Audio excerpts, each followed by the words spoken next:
Masih bersama saya Adini dan kembali kami sampaikan berita Padang hari ini.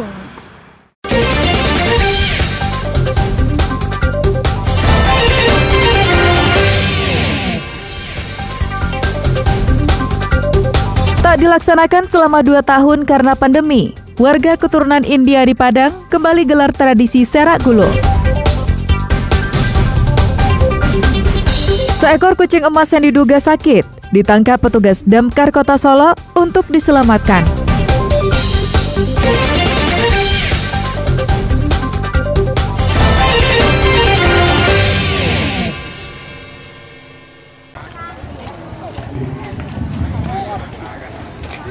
Ratusan jemaat gereja HKBP di Nagari Kurnia Selatan, Kecamatan Sungai Rumbai, Darmasraya, Sabtu petang pekan lalu mendatangi tempat ibadah mereka. Dipimpin seorang pendeta, jemaat mengikuti misa Natal secara khidmat. Misa kali ini berlangsung sukacita dan diikuti jemaat yang datang dari berbagai pelosok di kawasan perbatasan Sumbar dan Jambi. Sebelumnya, selama 2 tahun misa Natal di gereja ini dilakukan terbatas karena pandemi COVID-19.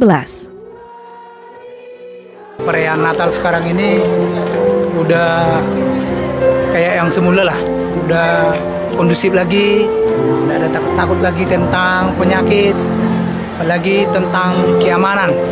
Udah merasa bersyukur lah, rasanya di Darmasraya ini bisa kembali merayakan Natal dengan sangat-sangat sukacita. Di gereja ini, puncak misa Natal digelar Sabtu malam yang diikuti sekitar 500 jemaat. Namun sebelumnya, umat Nasrani di daerah itu juga merayakan Natal secara kelompok.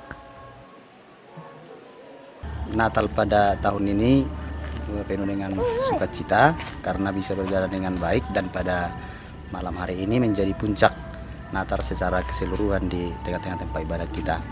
Memang selama ini sudah berjalan beberapa Natal di tengah-tengah tempat kita, Natal anak-anak, Natal remaja dan juga pemuda bisa berjalan dengan baik. Pada tahun ini ada 7 tempat ibadah umat Nasrani yang berada di Darmasraya. Selain gereja, misa Natal juga digelar di rumah pendeta serta lokasi mes pabrik sawit. 7 lokasi tersebut berada di 5 kecamatan. 3 diantaranya di Sungai Rumbai, sedangkan kecamatan Pulau Punjung, Asam Jujuhan, Kota Besar, dan Kecamatan Sitiung masing-masing memiliki 1 gereja. Eko Pangestu melaporkan dari Darmasraya.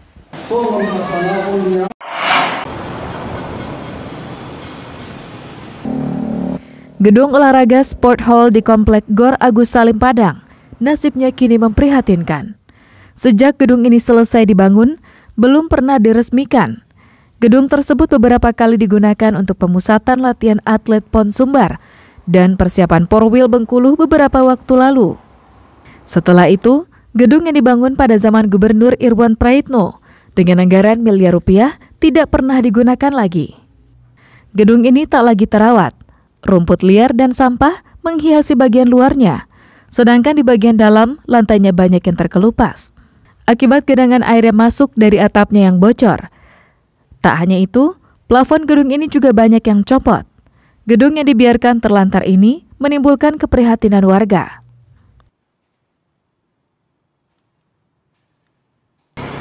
Rasanya gedung sebagus itu rasanya ya, kalau tidak dipergunakan rasanya yang wasi. Begitu, alangkah indahnya kalau digunakan oleh para olahragawan untuk masyarakat Kota Padang. Saya sebagai warga Kota Padang ya, mungkin merasa prihatin ya, karena ini kan gedung ini kan udah puluhan miliar serap dari APBD Sumatera Barat. Hingga saat ini tidak jarang digunakan. Jadi menurut saya sepertinya menghambur-hamburkan uang rakyat aja. Ya, dana sebanyak itu yang dipakai kan, rasanya nggak apalah gitu ya kan, menjadi sia-sia lah gitu ya kan bisa dipergunakan sebenarnya semaksimal mungkin gitu ya. Menurut Kepala Dinas Pemuda dan Olahraga Sumatera Barat, untuk menunjang pelaksanaan Pekan Olahraga Provinsi, gedung ini akan diperbaiki tahun depan dengan anggaran 2 miliar rupiah. Penggunaan Super Hall ini memang harus banyak yang dilakukan perbaikan dulu. Cuman memang anggaran untuk perbaikan ini atau perawatan pemeliharaan ini yang belum ada. Kita juga sudah coba usulkan, mudah-mudahan tahun 2023 ini untuk juga bertepatan dengan pelaksanaan Porprov nanti, ini anggarannya bisa terrealisasi dan bisa kita perbaiki. Dibangun dengan dana miliaran rupiah dan tidak dimanfaatkan secara maksimal, merupakan bukti jika pemerintah Provinsi Sumatera Barat tak piawai dalam hal perencanaan dan terkesan menghambur-hamburkan uang. Dari Padang, Robiha melaporkan.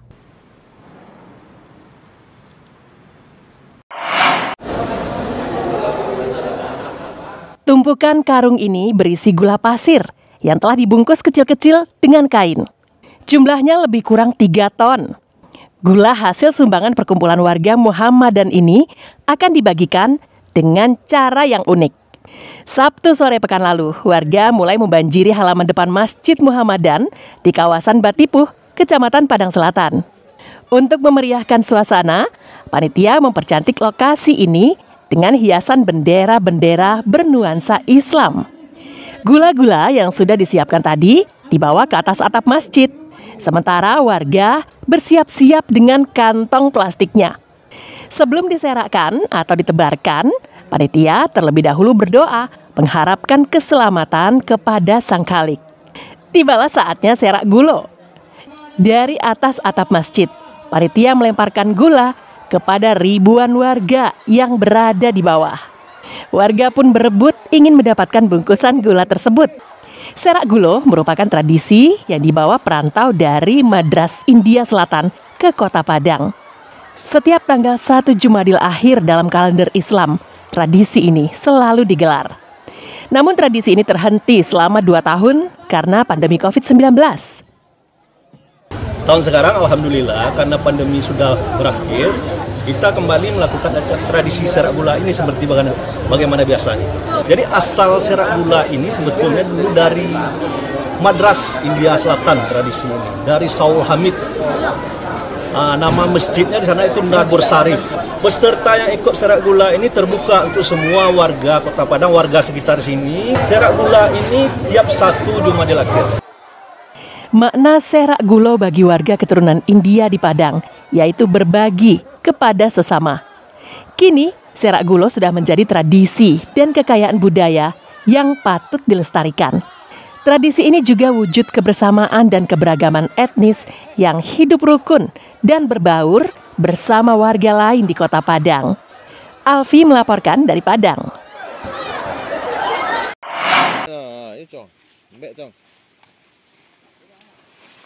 Seekor kucing emas dilaporkan warga lain Kecamatan Tanjung Harapan, Kota Solo, berkeliaran di permukiman. Petugas pemadam kebakaran yang mendapat laporan itu mengerahkan anggota untuk menangkapnya.